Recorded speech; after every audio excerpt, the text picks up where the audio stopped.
Hey, welcome back to Guard Bros Field Desk. I'm Dusty Parchment, and we have for you the next chapter of Emily Braun, Laments of Blood and Flesh. But before we get to that, be sure to stop by the coffee link in order to actually support the channel, because YouTube refuses to give us any money and despises our very existence. Not sure why, but we're still out here giving you some beautiful content to listen to. And if you need some protein powder or other workout supplements, stop by Redcon1, discount codes down in the description.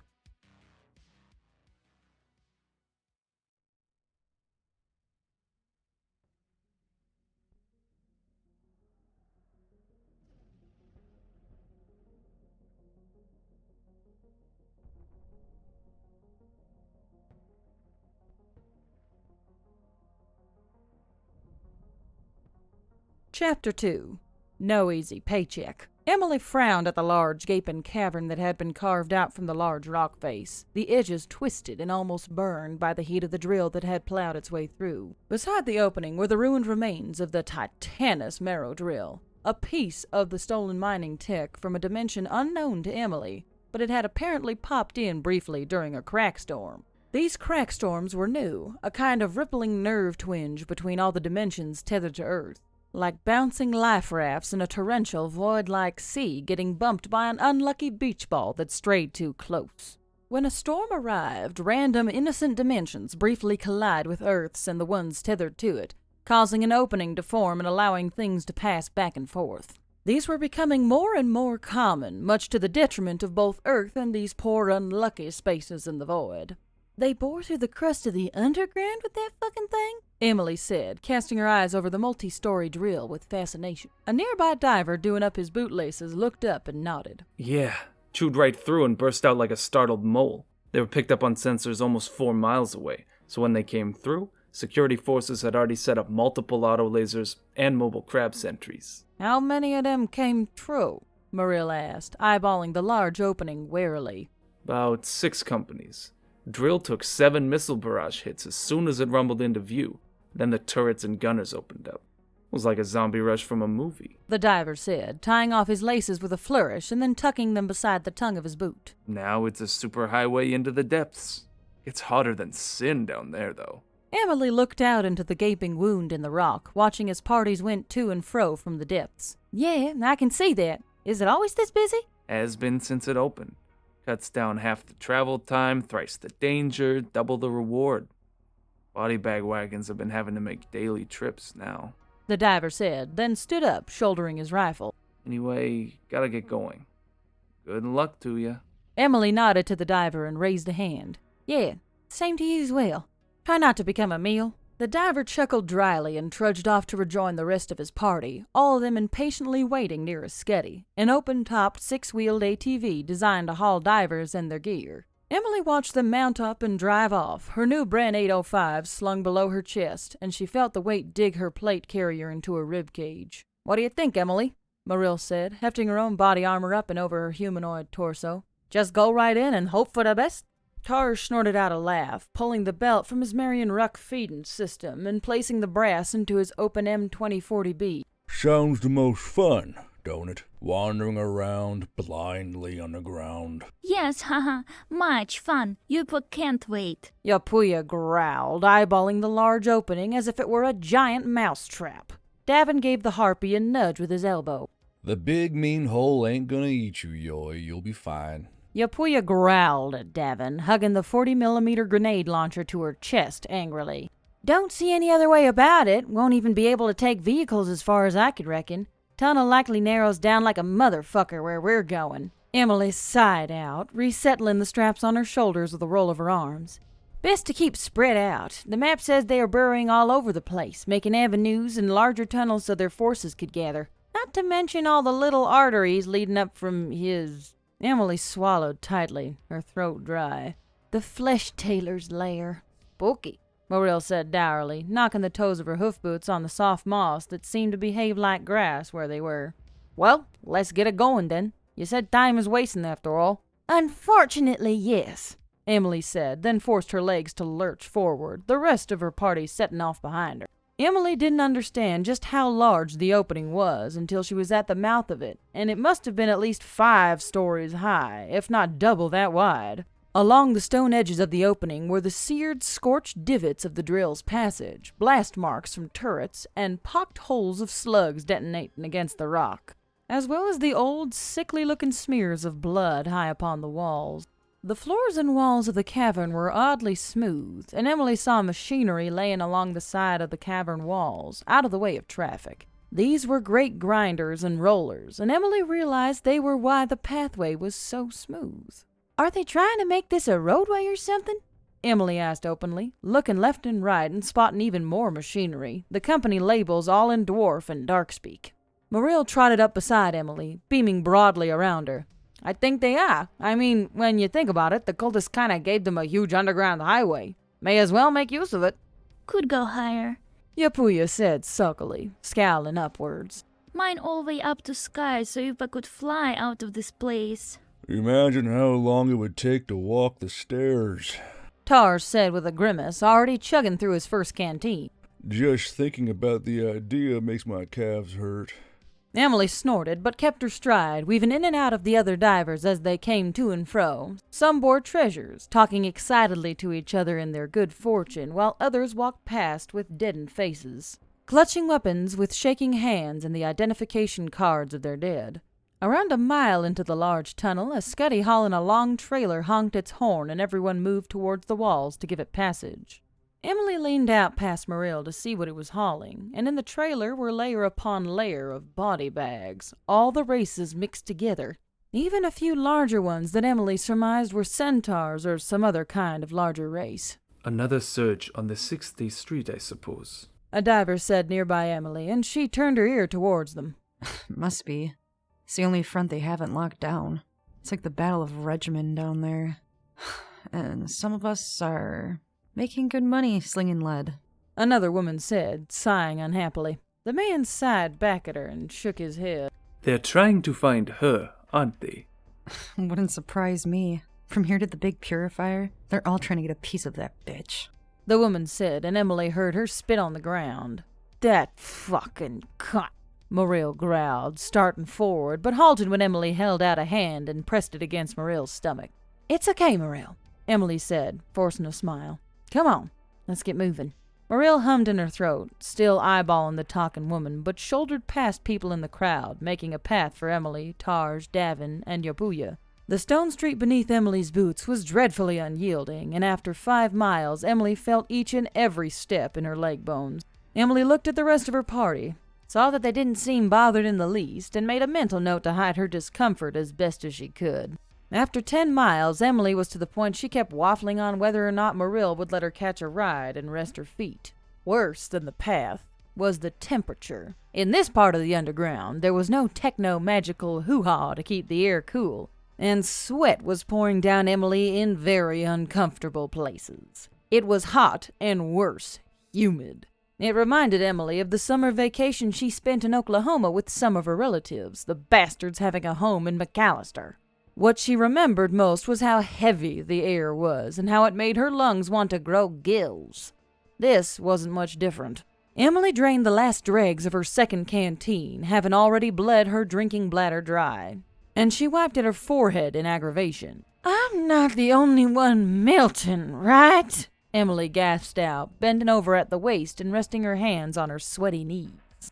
Morrill blew a raspberry, spraying sweat into the light of the overhead roadway lamps. No, I'm pretty sure we're all becoming one with the river at this point." This is such bullshit. Yapuya moaned in agony, her feathers so slicked in sweat they actually wilted, and her hair was stuck to her face in wet strands. Why so hot?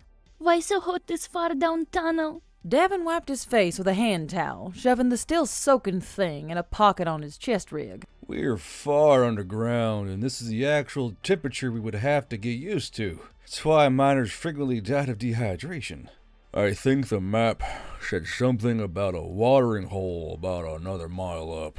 Tar said dourly, shaking his head and letting fly thick beads of sweat before pointing up at a marker. See, this is mile marker gyro, which means Cola is just up another mile, and it's a rest station. Mile marker hero? Emily asked in a derisive growl, opening up her map and squinting at it past the sweat trying to get into her eyes. True to form, every mile marker was named after some kind of sandwich, soda, or market food, as apparently mile marker kebab was just beyond Cola, and this is where the diving locations were.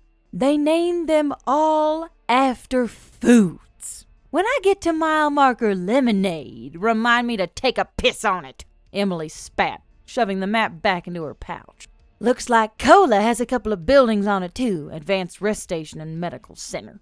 Tarj watched Emily stomp down the road, then turned to Marill. She wouldn't actually pee on a mile marker out of spite, right? Joke's on you. Likely I'll be helping her ike a leg, Marill said with a laugh, trotting off after Emily. Tarj blanched as Yapuya and Davin shouldered by him. You are gonna join Emily. Piss all over this stupid tunnel. Yapuya snarled, shaking heavily and throwing both sweat and feathers all over Tarj. Mile marker Cola looked like something you would see on a moon base, or perhaps the first steps in colonizing a distant planet. Huge generators hum behind a large 4-story building. The roof buttoned up against the top of the tunnel and along the sides as if it was trying to mimic a mineral growth. In front of the larger building were a scattering of connexes and temporary buildings, made of the same pale gray concrete. Surrounding all of mile marker Cola was a 6-foot-high barrier wall, around which were small lookout towers and a walkway that ran around the inside of it. The whole thing gave Emily a real Starship Troopers vibe, and she remembered what happened at the whiskey outpost. As they passed into the little fort via the front gates, a lot of raised platforms made from pallets were occupied by tents where divers slept or rested, despite there being no respite from the heat. A few had odd devices blowing inside their tents, and Emily assumed it was some kind of climate control measures. Within the main building was a cantina, a medical bay, a bar, and the most expensive boarding rooms that Emily had ever seen. Emily leaned back from the front desk's advertising placard, brows raised. $400 a night?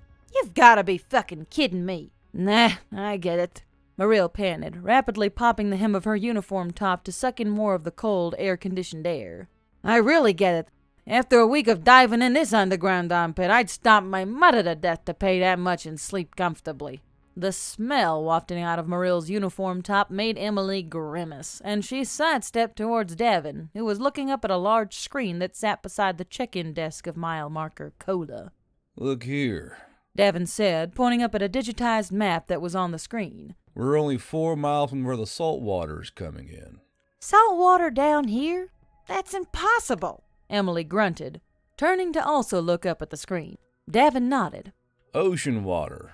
Believe it or not, it's fed in via a tunnel system. Looks like it's rising, too. Davin pointed at a small chart showing that the water had risen over 5 inches since the month started. Been going up steadily as well, which is worrying. Appears to be good for business, though, Emily said, reaching up and tapping a monetary tally keeper in the corner. They've already collected a cool $1 million. And over 400 dead. Davin replied, tapping another tally keeper in the opposite corner. Marill panted up behind Emily, still puffing at the hem of her uniform top. Emily, can we please stay in one of the rooms? It's so hot outside.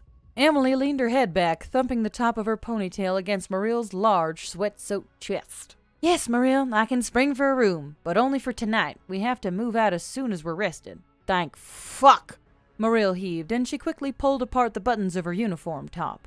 Emily blinked and only realized now that Marill was only wearing a white t-shirt underneath, and with the amount of sweat she had been shedding. Marill, Emily said, holding up her hands to block line of sight to Marill's shirt. One diver who had just been leaving the cantina actually slid to a stop, eyes wide and transfixed. Holy shit, lady. Those come with their own zip codes? She's a centaur. You act like this is something new? Emily chided at him, but knew that Marill was a little more heavily chested than some of the centaurs she had seen back home. Marill whined, pressing her sweaty forehead to the top of Emily's head. Why is it so hot down here? I'll get the room. Davin chuckled, pulling out another gem or two from his rucksack and making his way towards the check-in desk. Both Yapuya and Marill seemed to channel their inner windmill as soon as they got into the room, standing in front of the 2 air conditioner vents that poured in through the bottom edges of the windows. The centaur and harpy had both tossed away their shirts and uniform tops, standing bare-chested to the cool, icy air. Tarj and Davin both decided it would be a good time to hit the cantina, quickly skittering out of the room when they saw uniform tops and t-shirts cartwheel into the air. Emily took the male reprieve to rip off her own uniform and air out in the room, but became quite annoyed when no cool air was making it past the flesh and feather blockage. Maybe we find drink that make us feel like window wind. Yapuya groaned, her hair and feathers rustling in the cool air and wicking the sweat from her body. Mariel thumped her head against the upper part of the window, dragging in breath through her mouth. Maybe, yeah, that'd be great. Maybe a whole bracelet of them things. Move aside, beast people, Emily growled, shouldering her way in between Mariel and Yapuya to also stand half naked in front of the air conditioning. The three stood there for almost 5 minutes, not saying a word as their bodies cooled and sweat fell away from their skin and hair. It was oddly comforting to Emily, though she could not put a finger as on to why. A rustling sound caught Emily's attention, and she turned to see that Yapuya was now fully naked, wings raised and funneling more cool air along her lower torso. Emily wanted to ask why the hell her pubes had been shaved into a lightning bolt, but was too tired to ask. Mariel was the first to speak, looking over at Emily and Yapuya from where her head sat on the window. My nipples aren't that big, right? Mariel asked, reaching up and rubbing her hand across her face. You guys is smaller than me, and yours all look correct, I guess. Emily shook her head for a few short jerks. They are proportional. Proportionally huge. Yapuya said with a short snickering laugh, but yowled when Emily cuffed her on the back of the head. Quiet, small tid, Emily growled, then turned to Mariel. They look fine. Aesthetic even. Don't let it worry you. Mariel didn't say anything, just staring down at herself. She leaned back after another minute, grunting and bending to the side, cracking her spine. She'll probably let the boys have a whack of cooling down. Only fair, Emily said, turning and grabbing a fresh uniform top. Yapuya took a bit more convincing, if you call being forcibly dressed and drug out of the room convincing. But Tarj and Davin gratefully entered the room, already shedding clothes before the door was even fully closed. Mariel and Yapuya went to the cantina to chug water and eat, while Emily found a comfortable chair in a large seating lounge, all facing a large screen that fed information every second about the diving sites. An attendant brought her something called cactus milk, a kind of odd drink that was meant to quickly hydrate divers and other folk who worked this far underground. It tasted like ass, but she drank it just to make sure she didn't die tomorrow. On the screen, the death tracker ticked upwards every once in a while, or transparent red areas would appear on sections of the tunnels, marked with numerical trackers on how many cultists were in the area. Emily didn't pay it much mind, just sucking down on her third disgusting cactus drink, but a lot of other divers started standing up from their chairs, while others came walking in from the cantina. Is that for fucking real? One diver asked, a wild-looking man who appeared to be from a company out of South Dakota. Another man walked forward, hands flexing. I've never seen them mess up like this. Look at the death counter. Emily looked up in alarm and stood up, watching the death counter tick over and over in rapid succession. They're swarming the hunting grounds. A woman nearby Emily breathed out, a diver from a company out of Billings. My God, they're swarming in from every point. The South Dakota diver pointed again at the map, his voice raised in alarm. They're coming right for us, look! Emily stepped forward, eyes glued to the screen as all the transparent red blops began to come together, all funneling down the underground highway tunnel. Oh, shit! All the other divers looked around at Emily, realization dawning on their faces as soon as they understood just who they were looking at. You've got to be joking me. The South Dakota diver said, actually taking a step back away from Emily. You've got to be fucking joking me. The Billings diver instead smiled down at Emily, the woman almost a head taller than her. Well, hey there, Emily. What you doing all the way down here? Emily said, looking around as her skin almost instantly came to sweating temperature. Quest stuff? Oh, neat. The Billings diver said, as everyone else around her erupted in fury. Another diver roared and slammed down a mug of juice. How do they even know she is here? Must be an informant amongst us. The South Dakota diver said, turning on his heels back and forth as he thought. Jesus Christ, there must be a sellout working amongst the divers. It was probably those fucking dickheads out of Flagstaff. I swear to fuck, they're the ones who aced that entire diver group out of Lancaster. I'm telling you. They had that look about them. Another female diver said in a bark, gesturing out to the tents outside. They had the exact same tent as the team out of Lancaster. I know it. 10,000. A deeper voice said, and everyone turned to look at an older man wearing the uniform of mile marker Cola. 10,000 have massed and are on their way. We have 2 hours. Looks like roughly 200 or so divers and personnel are on their way as well. He reached up and touched a few smaller blue blobs that were racing far ahead of the red blobs. Looks like there are survivors. They'll be here soon. Must have found some vehicles. The older man turned around, and Emily saw that he had old war wounds, likely from Afghanistan, since she reckoned the little white scars all over his chin and chest were from an IED. If we hold here, they'll break on us. We just had multiple turrets installed as well as expanding our security complement. Naturally, you are free to leave, but I'll make sure every one of you are marked as cowards. What about those fucking fuckstains out of Flagstaff? The one female diver barked out again, her short black hair seeming to almost smoke out of anger. The older man nodded. I'll send word. We'll deal with them as we divers do. For now, if we all survive, all of you will receive discounted rooms at the end of this. A paltry sum. All because the chosen bitch is A male diver began to say, but the rockin' sucker punch from Ariel's hammer-sized fist sent his teeth flying out of his mouth. His body slammed into the tiled floor at the same time his teeth came to a skittering halt in front of the older man. Muriel growled down at the now unconscious diver, then looked up to the raised brows of the older man in front of the crowd. Sorry. Don't like people talking shit about my friend.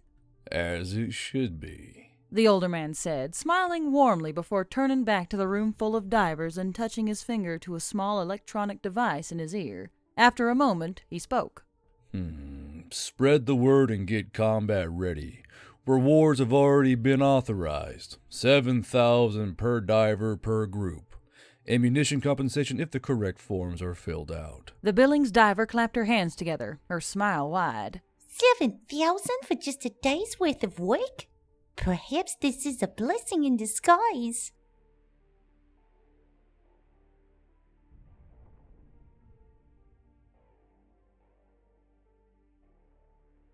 Emily was swept up with the rest of the divers, and she quickly got her party together.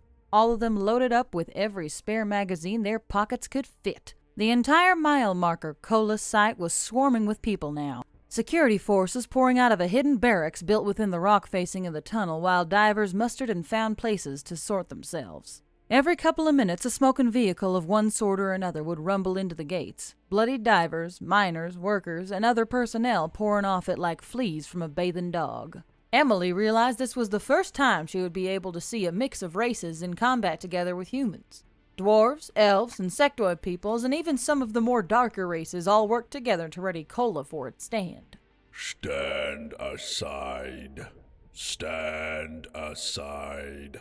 Davin grabbed Emily by her shoulder and jerked her backwards, out of the way of the spider-legged turrets that slowly stomped their way towards the front gate. Stand aside. Stand aside. Emily craned her neck up to see the turrets also crawling their way across the ceiling of the tunnel, their turrets slowly spinning to look down the long lit passageway. Holy shit, that's cool! When the fighting starts, be at the front. Huh? Emily said, turning around to look at Davin. Davin blinked down at her, tilting his head. What? It's me, Emily. Emily slowly turned to look away from Davin, now understanding that it was the Torque speaking to her, and she cleared her throat in her head. Long time. The Torque sighed. Now is not the time. I can sense multiple entities watching us, including the one you're working for. We can't be seen as weak. You need to fight in the front. Anyone we know besides the architect? Emily thought to herself as she started walking, the rest of her party following behind. All right, some others I don't know, and some I wish I didn't. The Torque said, and Emily felt queasy. What's the plan, Emily? Muriel asked, looking around rapidly at the chaos around them. Emily pointed to the large gate, opening once again to admit a wobbling vehicle that looked like a pill bug, the most desperate divers gripping onto the outer armored plate. We'll go up there. We need to set a good example. Do we now? Davin said, with an air that told Emily that the question had multiple other questions layered under it. Emily swallowed nervously, looking up at Davin with eyes that she hoped answered the other questions he did not speak. Davin looked down at her, then smiled. Ah, I see. Yes, let us set a good example. Love old soldiers. Always know how to speak without words. The Torque said, and Emily felt it start pumping energy into her veins. This is going to be a test for you. A test before the final exam, if you will. Do not show fear, Emily. Do not shame your task. Yes, thank you. I'll keep that in mind, Emily growled in her mind, quickly mounting the stairs 2 at a time despite the heat. The gate itself faced towards the tunnel, sitting at an angle and allowing rapid entry for those who may be seeking refuge from the hunting grounds. Something that was really showing its worth at the current time. Emily looked out, then down at the wall that came up to her chest. Mariel, you should go back down and wait. You're too exposed up here. Maybe find access to a roof. What? Emily, come on! Mariel started, but quieted down when Tarj held up a hand. Sorry, Mariel, but she's right. You're a sitting duck up here. Tarj said, then pointed over to a small shopping building. Go over there and get up on that roof. I saw a little scissor lift they can get you up with.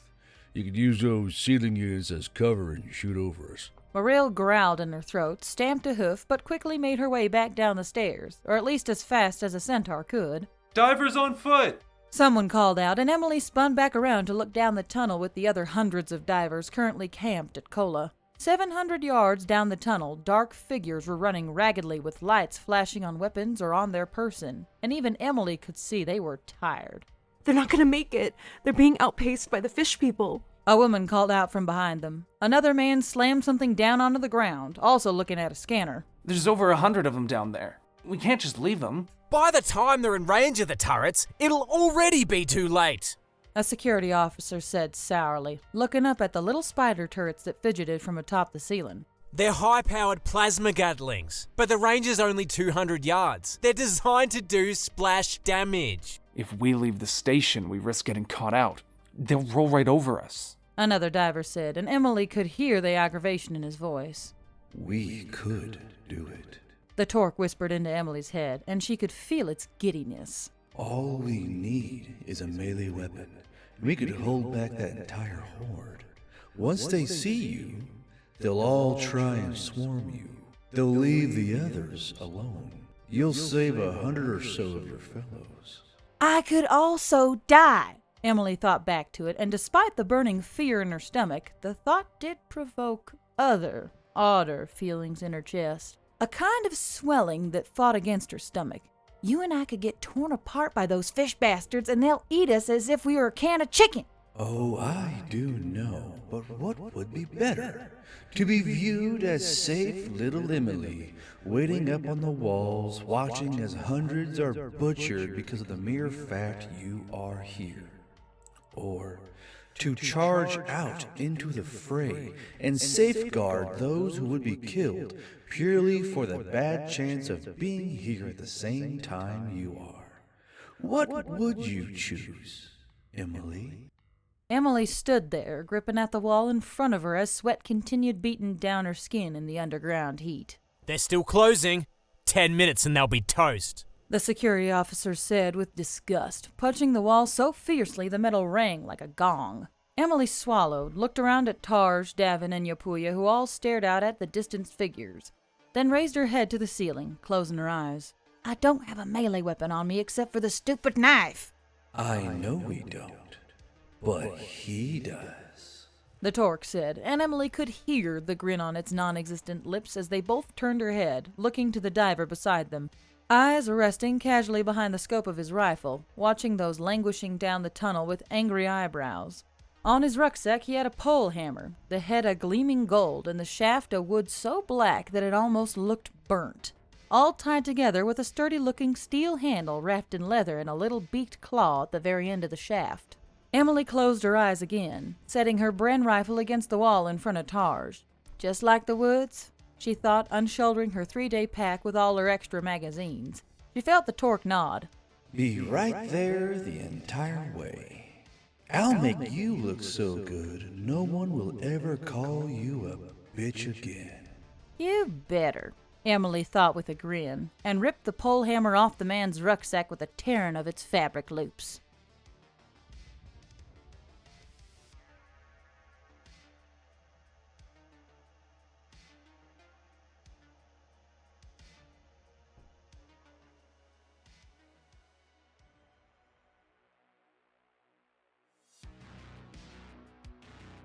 And that is it for this chapter of Emily Bronze. If you liked it, feel free to subscribe or, check out the channel, see what other things we have going on, a lot of fun things there.